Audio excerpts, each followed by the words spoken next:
하나님 말씀 한 군데 보겠습니다.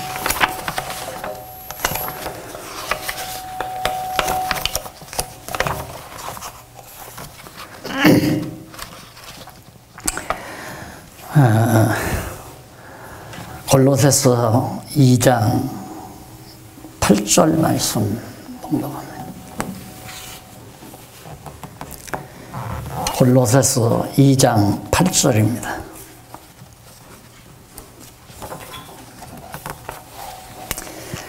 아무도 철학과 헛된 속임수로 너희를 사로잡지 못하도록 주의하여라.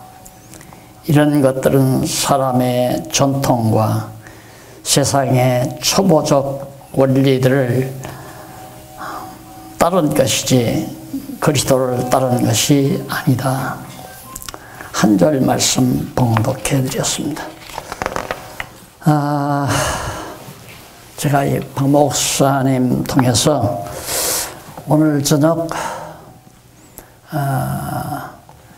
바로 종교와 기독교 그리고 성경이라고 하는 자그마한 교재 하나가 있는데 그걸 좀 소개해 주셨으면 좋겠습니다. 그래서 제가 그 교재를 가지고 나왔습니다.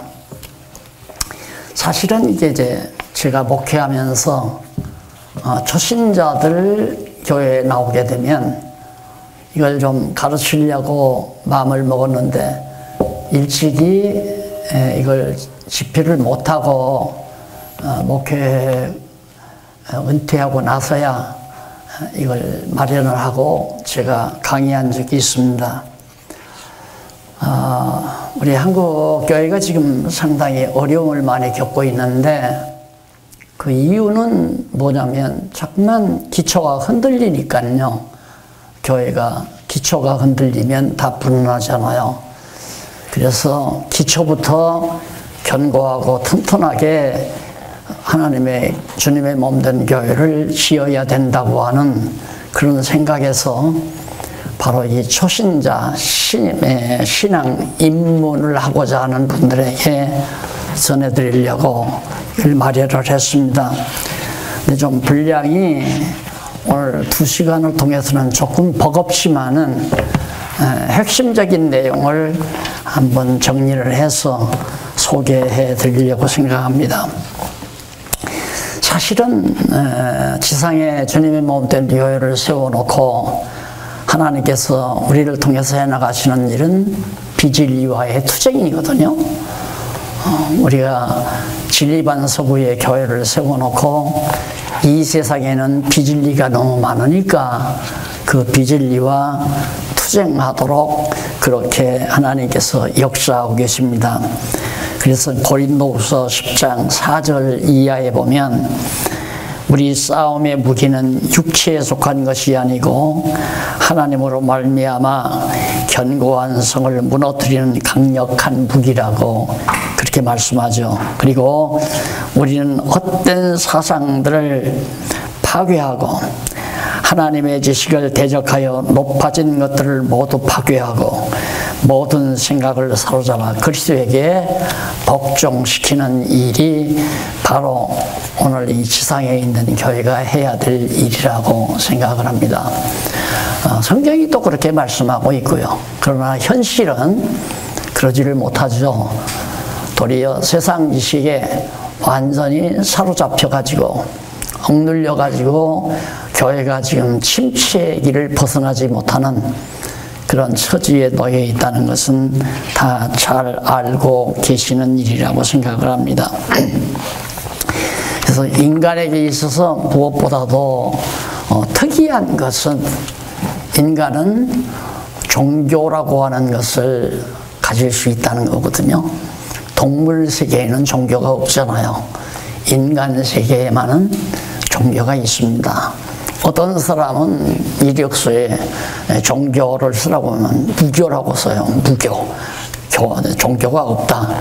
그건 종교가 무엇인지를 잘 모르니까 종교가 없다고 하는, 그 말은 나는 불교도 아니고 유교인도 아니고 기독교도 아니고 천주교도 안 나간다.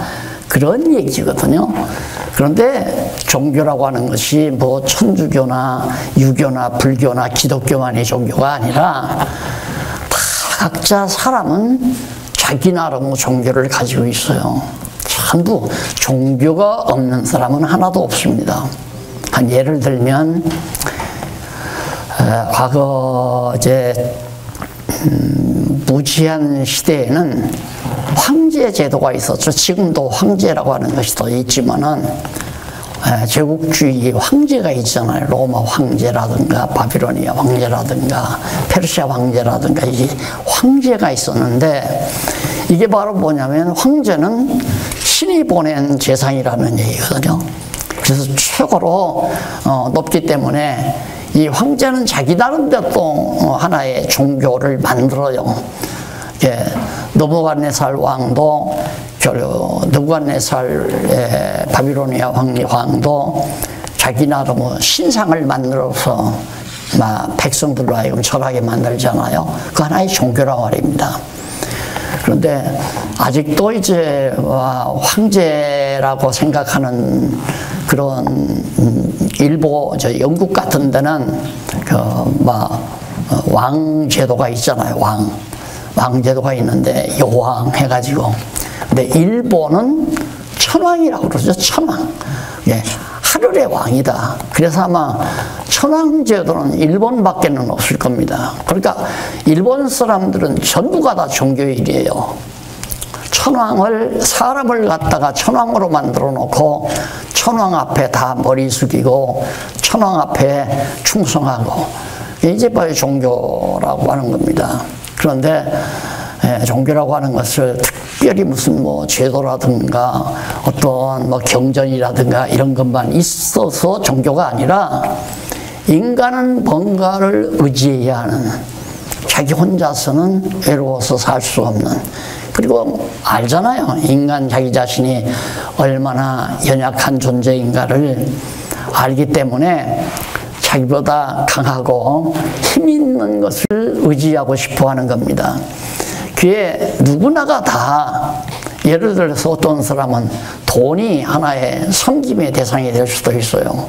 또 권력이 될 수도 있고, 또 자기 선배가 될 수도 있고, 자기 집안의 가장 훌륭한 인물이 될 수도 있고, 뭔가를 의지한다고 하는 것은 하나의 종교심의 발로거든요.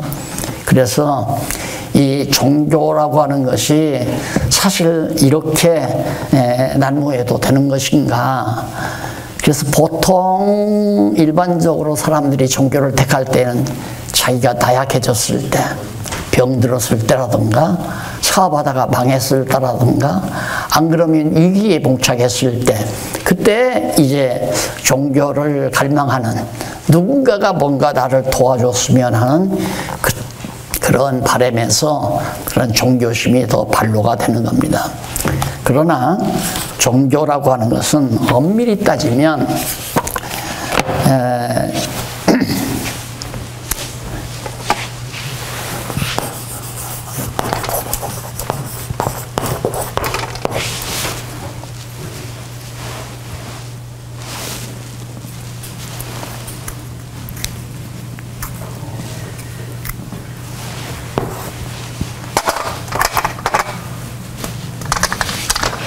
종교, 이게 마루종자네 말은 최고란 얘기거든요. 최고.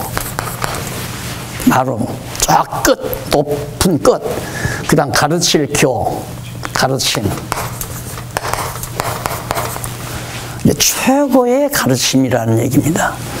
그러면 어디든지 최고는 하나밖에 없어요. 유일하게 딱 하나밖에. 둘이 될 수가 없죠. 그런데 현대 우리가 살고 있는 이 세상에는 종교가 수도 없이 많습니다. 무속도 다 종교거든요. 그러니까 영어에서는 religion이란 말이 하나의 무속 개념도 다 들어갑니다. 이게 종교라고 하는 건데, 그래서 종교는 최고의 가르침이다. 그래서 오직 하나밖에, 유일하다 이거예요.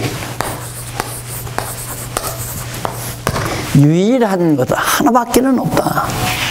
그러나 종교가 수없이 많다고 하는 것은 허위, 거짓 것들이 많다는 얘기죠. 그래서 이런 문제들을 우리가 깊이 생각하지 아니하면 우리가 기독교 신자로서 우리가 해야 될 우리의 책임이 얼마나 크고 얼마나 정말 중대한가를 정말 잘 인식을 못하는 경우가 많죠. 그래서 일반적인 종교는 바로 우리가 이런 것들이다. 인간들이 태어나면서부터 본래적으로 가지고 있는 종교심의 발휘, 그게 뭔가를 의지하고자 하는 그런 종교심을 그대로 표현할 때 자기 종교가 되는 거죠.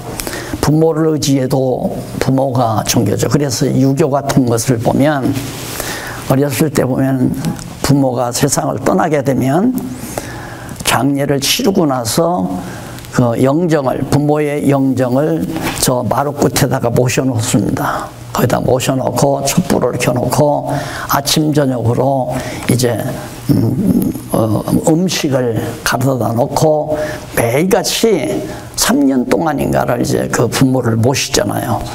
그러니까 바로 유교는 뭐 종교가 아니라 하지만 아니에요, 종교예요. 부모를 하나의 종교의 대상으로 부모를 의지하는 거죠. 부모가 나를 잘 돌봐주기를 바라고.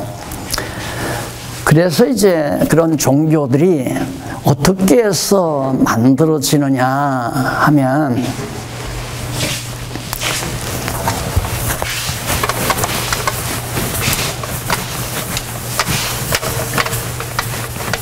종교는 크게 이제 두 가지 종류에서 만들어지게 됩니다. 하나는 경험이거든요, 경험. 또 하나는 관념이고요. 이걸 경험은 과학입니다.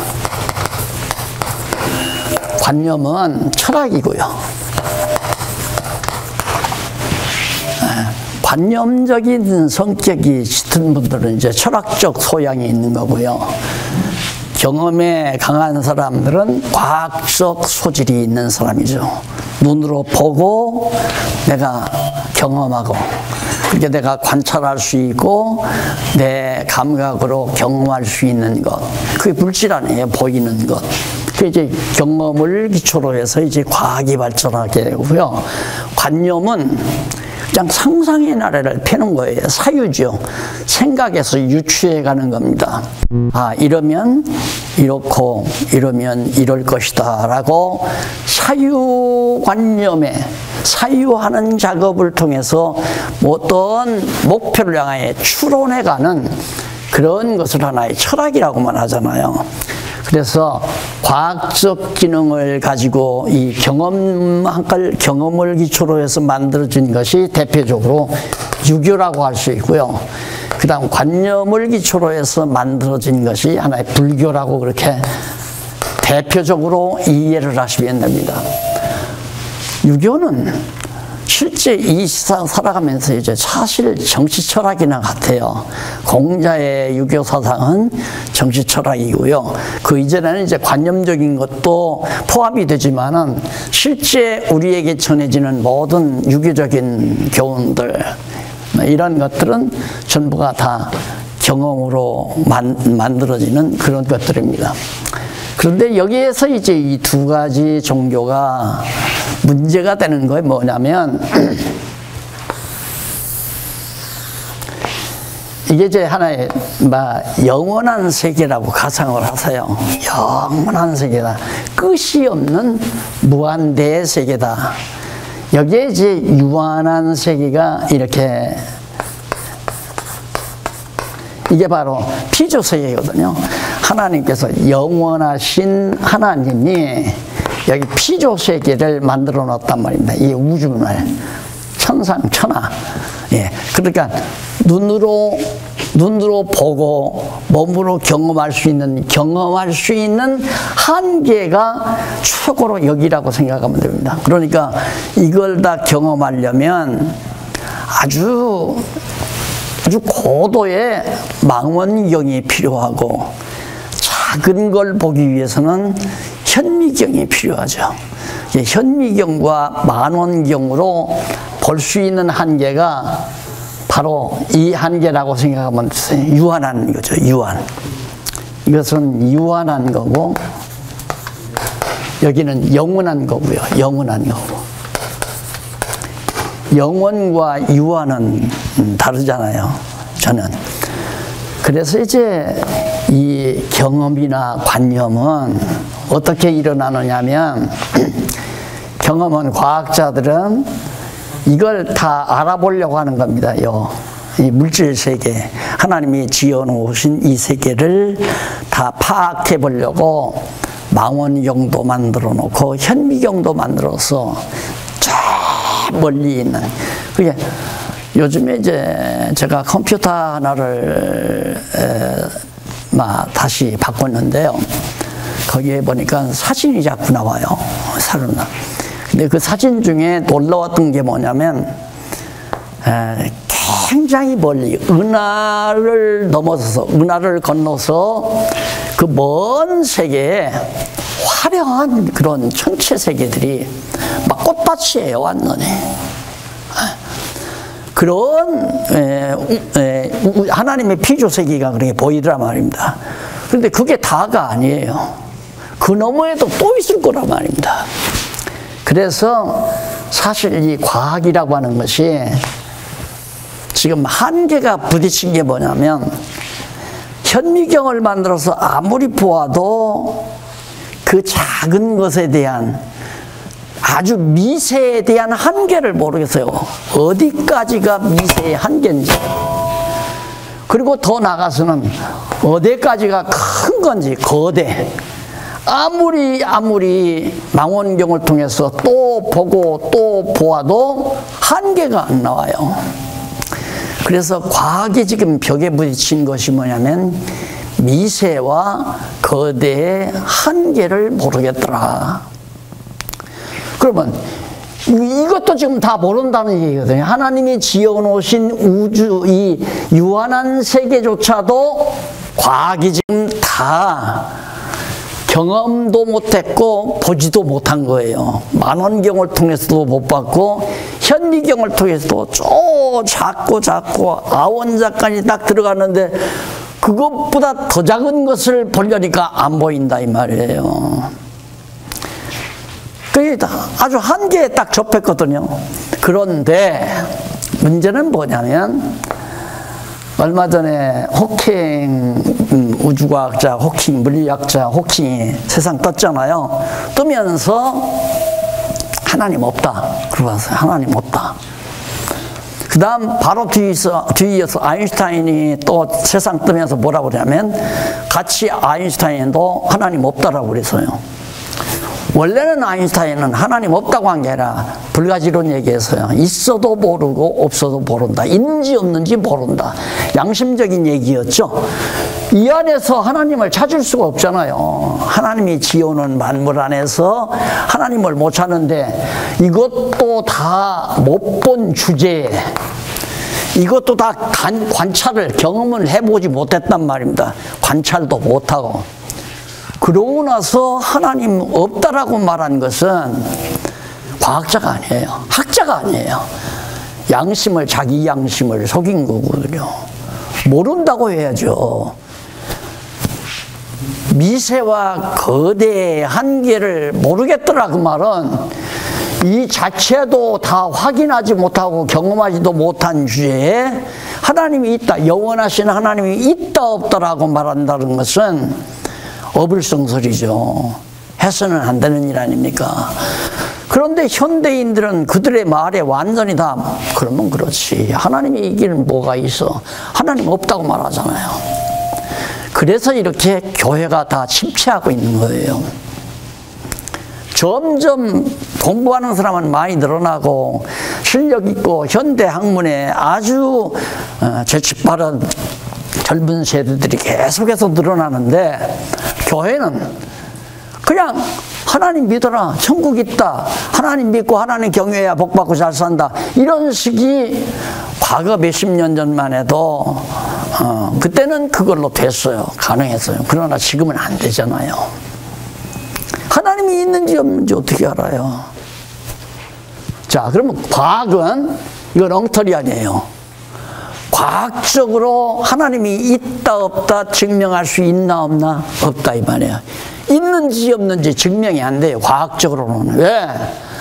이 하나님이 지어놓으신 이 우주 공간 이 자체도 다 파악하지 못한 주제에 보이지 아니하는 영원한 하나님이 있다 없다 그걸 결정 내린다는 것은 비양심적인 학자의 자세죠.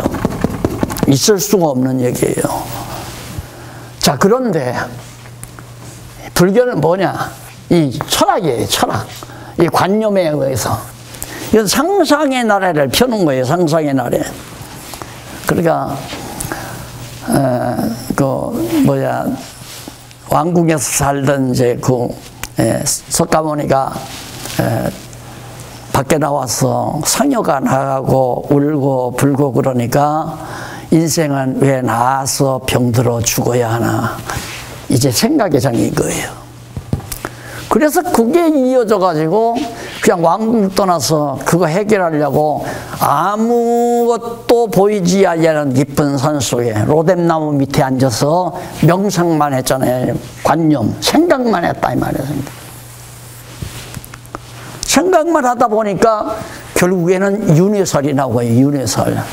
아하, 이건 그냥 여기서 사람이 죽으면 끝나는 게 아니라 저 세상에서 여기서 짐승으로 되면 저 세상에서 짐승이 태어나고 저 세상에서 사람 노릇한 사람이 이 땅에 사람으로 태어나고 이런 식으로 윤회설로 역사도 설명하고 모든 만물도 설명하려고 그 상상의 나래를 편 거죠. 관념을 가지고. 이 철학은 망상이에요. 철학이라고 하는 건 그냥 이러면 이렇겠고 이러면 이럴 것이다, 이러니까 이렇게 될 거다라고 하는 가설을 한 거죠. 가상. 우리가 가정을 하는 겁니다. 이게 가정. 거짓으로 정한다 이거예요. 그래서 바로 이 불교는 하나의 관념에 의한 가정. 바로 이 과학은 하나님이 없다라고 생각을 하고, 유교가 그러니까 신의 존재를 안 믿잖아요. 그래서 이게 동양 철학의 하나의 이제 대표적인 존재인데, 동양 철학에서는 이런 얘기를 하죠.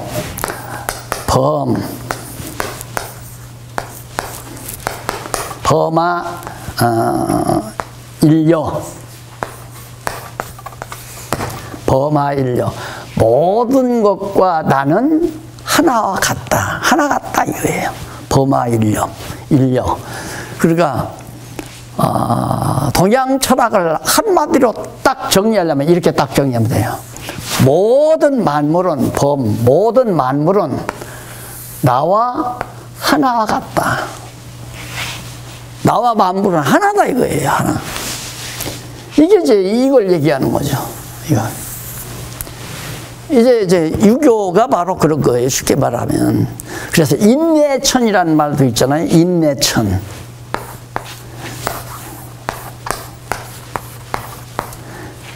인간 안에 하늘이 들어와 있다. 인내천이라는 얘기거든요. 그러니까 신을 무시하는 거예요. 영원한 세계를 인정하지 아니하는 것이 유교고 과학이고, 관념적으로 망상을 펴나가는 것이 불교고 역시 철학이고.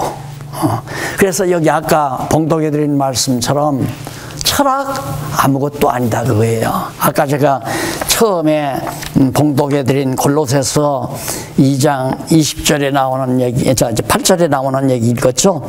아무도 철학과 헛된 속임수로 너희를 사로잡지 못하도록 주의하여라. 이런 것들은 사람의 전통과 세상의 초보적인 원리들을 따른 것이니 그리스도를 따른 것이 아니니라. 아주 기초적이고 초보적인 그런 망상에 불과한 거라 이 말이에요. 이 철학이란 거 하는 거죠. 그러면 유교와 불교가 종교다운 종교가 아니라는 건 너무 분명하잖아요. 너무 확실하고. 그러면 이렇게 이미 전 세계적으로 그래도 유교도 경전이 있고 불교도 경전이 있잖아요. 자기 나름대로 경전이 있는 이런 상당히 이제 공인된 일반적으로 공인된 종교라고 하는 것이 종교가 아니다라고 우리들이 생각하는 그러니까 진짜 종교라고 최고의 가르침이라고 하는 그런 종교는 아니다. 이것은 가정이고 거짓으로 정한다 이거예요. 임시로 거짓으로 있다고 하자. 자, 그러니까 누가 사람으로 살다가 짐승처럼 살아서 저 세상에 짐승으로 태어났다. 그걸 누가 본 사람이 없잖아요. 저 세상에서 사람 노릇하고 살다가 이 땅에 사람이 됐다. 나도 몰라요. 내가 사람으로 태어났지만 내가 그랬는지 저랬는지 모른단 말입니다. 그러니까 그걸 실제로 확정하는 것이 아니라 가정을 하는 거죠. 그걸 믿으라는 거예요. 쉽게 말하면. 그러니까 종교로서는 미흡한 거죠. 근데 이런 것들이 일반 사회의 전부가 다 그겁니다. 일반 사회는 전부가 다 이 과학 아니면 철학이에요. 과학 아니면 철학. 과학은 자연과학이고요. 자연과학. 그 다음 철학은 인문학이 아니에요. 인문학. 철학은 인문학 계통이고 과학은 자연과학 계통이에요. 인문과학, 자연과학. 이게 이제 학문식이거든요. 그러니까 둘 모두가 다 학문이란 말입니다. 학문. 학문. 이 모두가 다. 그 학문은 결론이 없잖아요. 학문은 절대 결론이 없는 건데 이런 것들을 통해서 종교라고 만들어 놓고 인간들로 마음의 위안을 받게 만들어 가는 거죠. 자, 그래서 그러면 도대체 기독교는 뭐냐? 그거네. 기독교는 뭐냐? 일반 종교가 바로 이런 거라면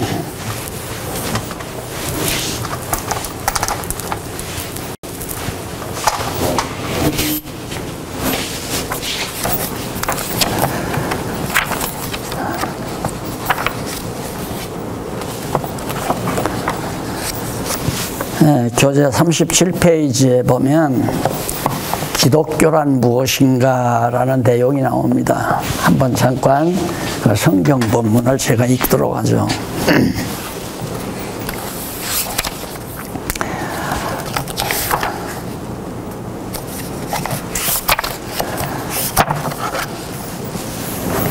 사도행전 17장 24절로 25절 내용인데요. 우주와 그 아래에 있는 모든 것들을 창조하신 하나님께서는 하늘과 땅의 주님이심으로 손으로 지은 신전에 계시지 않으시고 무엇인가 부족한 것처럼 사람들의 손으로 성경을 받지도 않으신다. 그분께서는 모든 이들에게 생명과 호흡과 모든 것들을 친히 주시는 분이다. 라니. 자, 얼마나 놀라운 얘기입니까?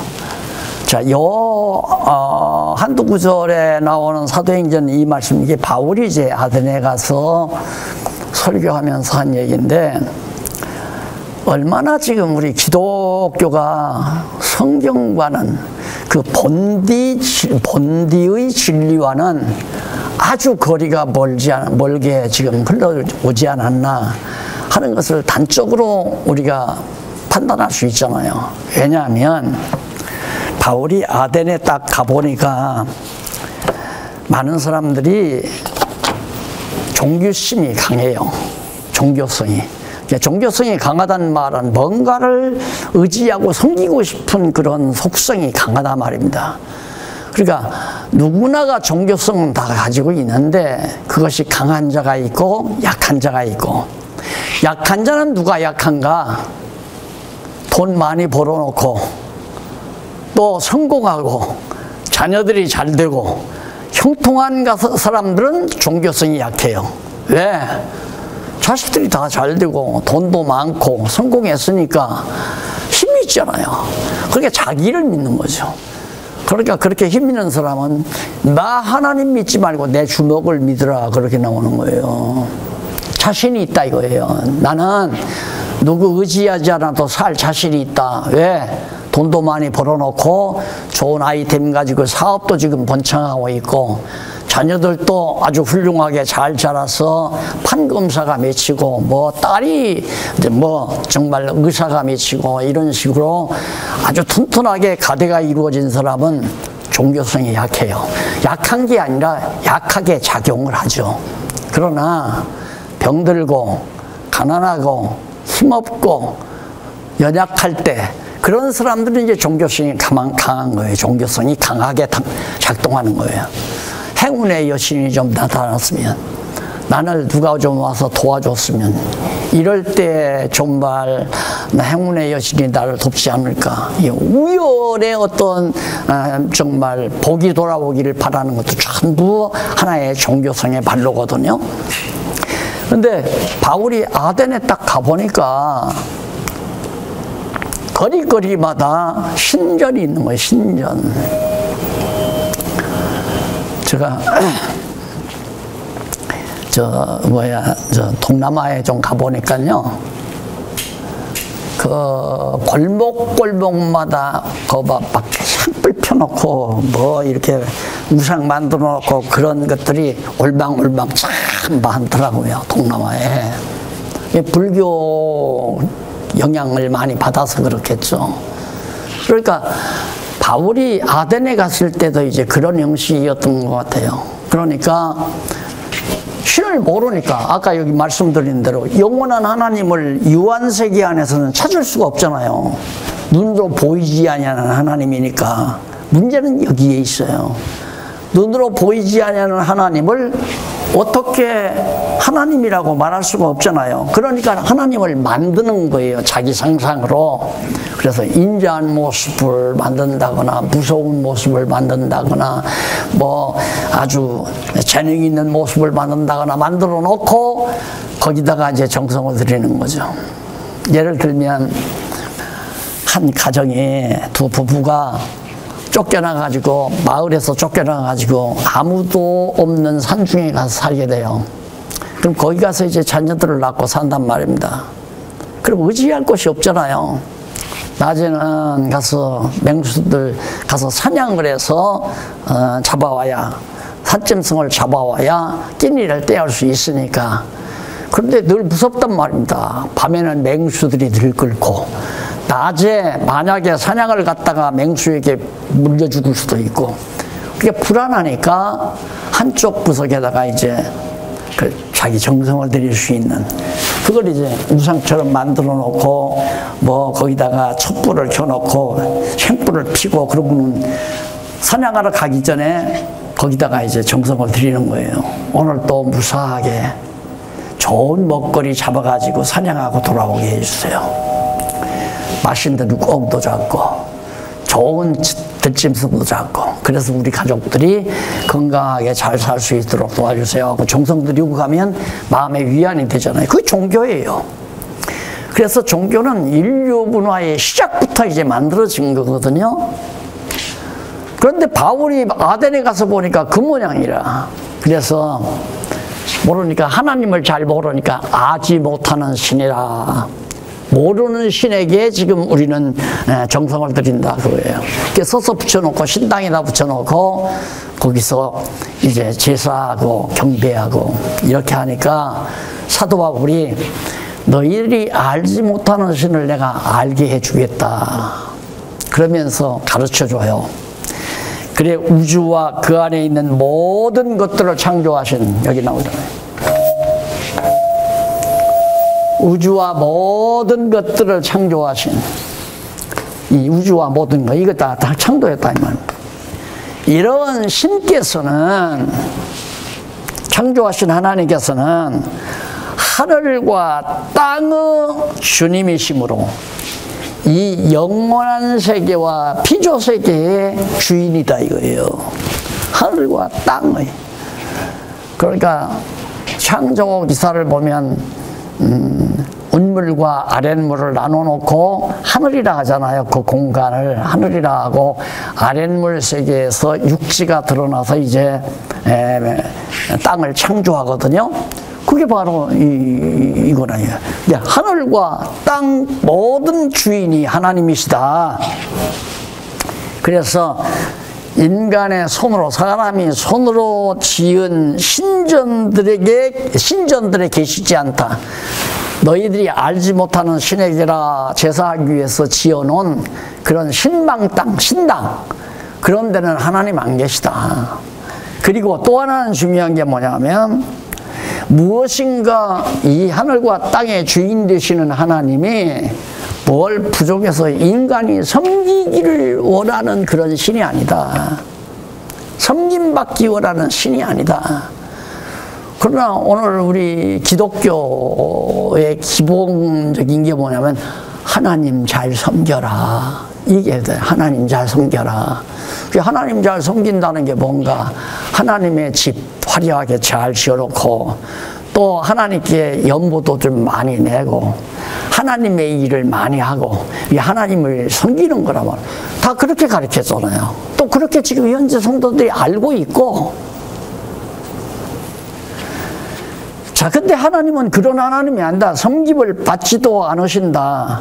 그분께서는, 하나님께서는 모든 이들에게, 믿는 자나 믿지 아니하는 모든 인간들에게 호흡을 주어요. 우리들이 이렇게 살면서 숨을 쉬니까, 호흡하니까 이건 호흡 내가 하는 줄 알지만 아니에요. 하나님이 호흡을 주어요. 호흡을 준다는 말은 육신에 생명을 준다는 얘기입니다. 그러니까 우리 인간은 생명을 가지고 있는 게 아니라 호흡을 가지고 있어요. 호흡.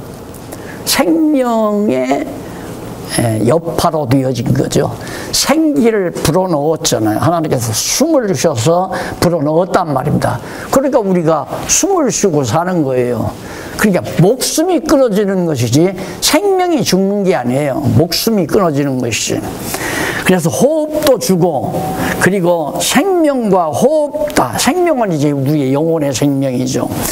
호흡도 주고, 육신의 호흡도 주고, 모든 것들을, 해와 달, 공기, 초목, 모든 것 다 하나님께서 거저 우리에게 친히 주시는 분이다. 전혀 다르잖아요. 그러니까 기독교하고 종교하고 뭐가 다르냐? 기독교하고 종교하고는, 이것은 하나님이 유신, 하나님이 계시다. 이건 무신, 불신이죠. 불신, 모르는 신.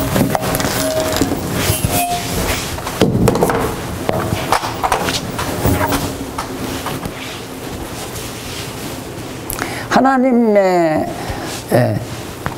부지신, 하나님을 알 수 없는 신이에요. 알지 못하는 신이라고 그랬잖아요. 일반 종교는.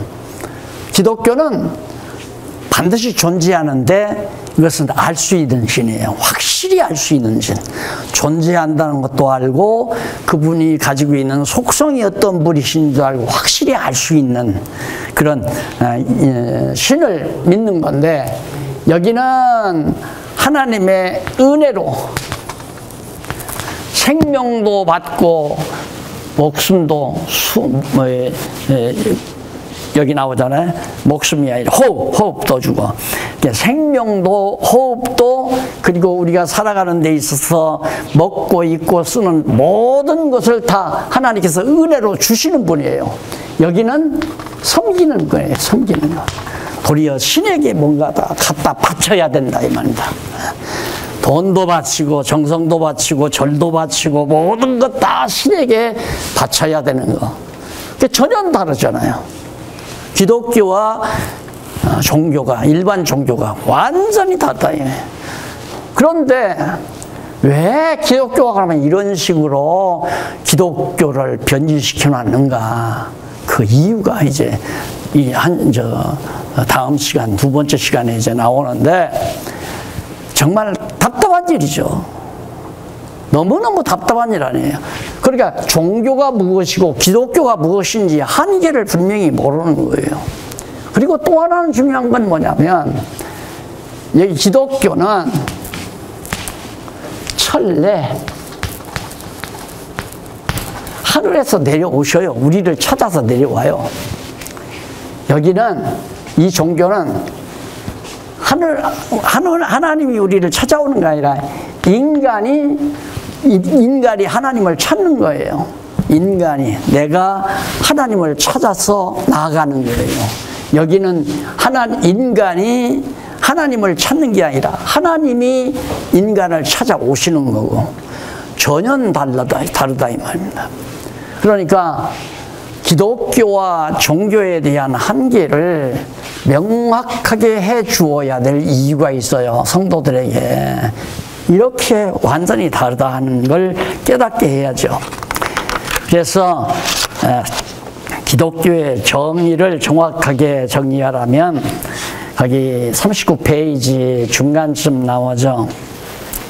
진정한 기독교는 창세전 하나님 여호와께서 작정하신 영원한 뜻에 따라 구약시대 모세를 비롯한 여러 선지자들의 예언을 통하여 언약하신 말씀대로 세상에 보내신 메시아 곧 그리스도를 믿음으로써 의롭다함으로도 구원을 받고 여호와 하나님이 살아계심을 알아 그를 경외하는 인간들의 총체적인 삶이다. 하나님을 깨닫고 하나님을 알고 하나님께로 받은 은혜가 있으니까 은혜 받아서 살고 하나님이 찾아오셔서 예수님이 인간의 몸을 입고 하나님의 아들 예수님이 인간의 몸을 입고 이 땅에 오신 것은 하나님이 인간을 찾아온 거 아니에요? 그러나 일반 종교는 끝없이 인간이 하나님을 찾으려고 노력하는 거예요. 찾아도 모르니까.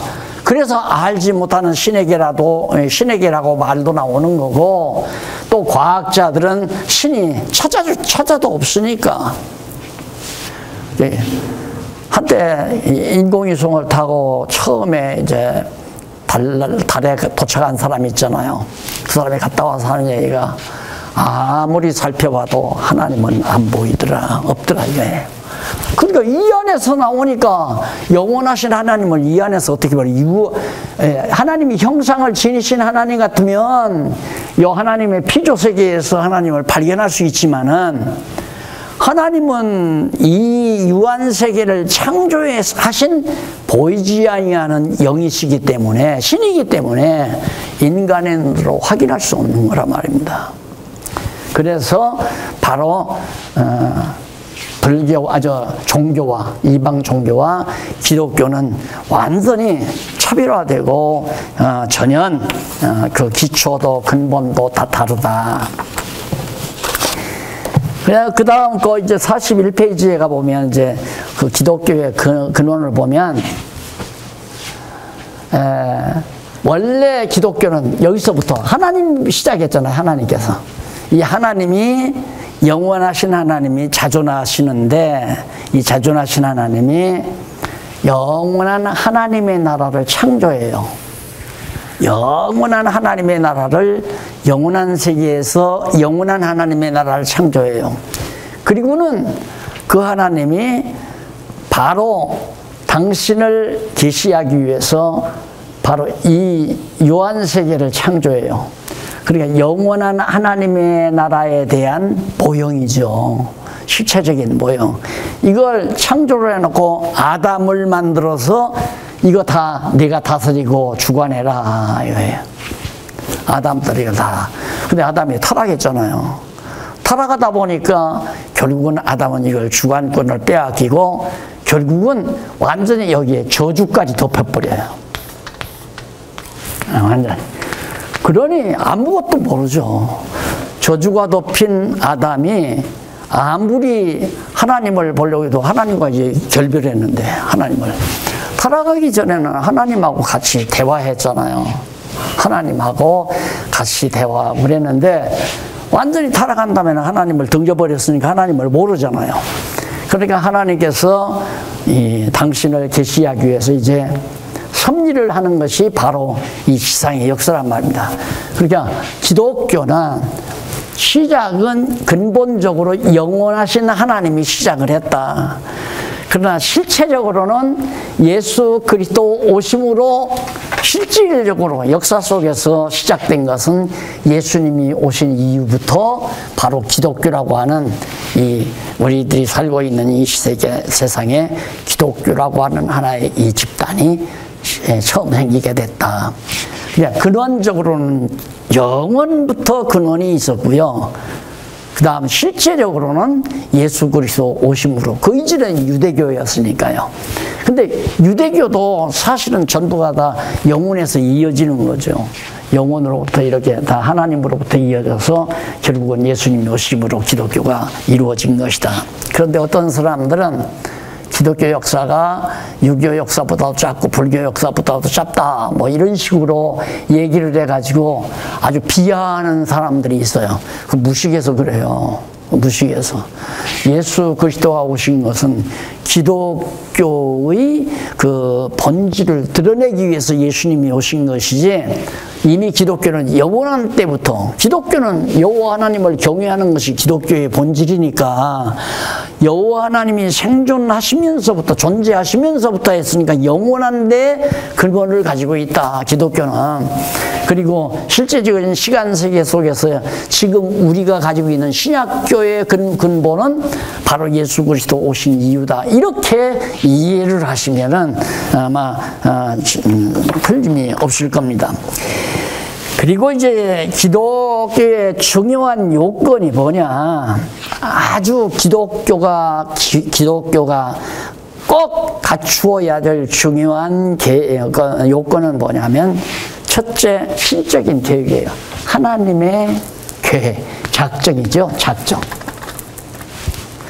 하나님의 작정. 이 작정이 있어야 되고, 그 다음 이 작정하신 뜻을 여기다가 계시. 하나님이 마음으로 작정만 하고 계시면 누가 알아요? 그게 작정된 것을 계시한 것이 바로 기독교예요. 계시가 있어야 돼요. 하나님이 계시 안 하면 아무도 몰라요. 지금 여기 좀 목사님 계시는데, 한 목사님 딱 계시지만은 만났는데 전혀 말을 안 해요. 명함도 안 주고, 자기가 어디서 산단 말도 안 하고, 신분도 안 밝히고, 아무것도 밝히지 않는데 누가 알아봐요? 저 사람이 형사인가? 야, 마스크 안 썼다고 지금 조사하러 나온 공무원인가? 이렇게 생각할 수도 있고요. 모르잖아요. 말을 안 하면. 상대적인 인간도 자기가 자기를 오픈하지 아니하면 상대가 알아볼 수 없는데, 항차 영원하신 하나님이 자기를 계시하지 않으면, 이렇게 계시하지 않으면 어떻게 하나님을 아느냐고요. 알 수가 없죠. 이 계시의 중요한 게 성경 아니에요. 성경. 예, 성경을 등한히 하는 교회는 교회가 아니에요. 기독교가 아니에요. 계시가 있어야 되는데 계시가 어디 있어요? 유교 계시 있나요? 없어요. 불교 계시 있나요? 없어요. 그냥 불교, 그냥 로뎀나무 밑에서 생각하다가 나는 생각나는 대로 제자들에게 가르친 걸, 그 다음 그걸 이렇게 편집해가지고 자기들의 경전으로 만든 거죠.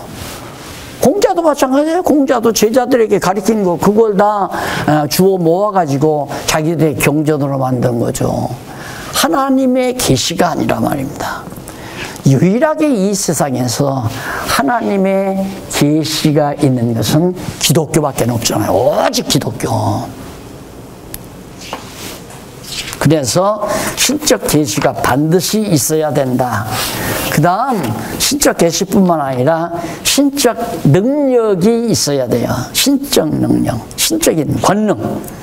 그래서 이 권능의 역사를 통해서 하나님의 말씀이 그대로 현실로 이루어지는, 계시된 말씀이 그대로 현실 속에서 나타나는 이런 권능이 있어야 기독교가 기독교다워진다 하는 말씀을 소개해드리면서 오늘 첫 시간 마치고 잠시 쉬었다가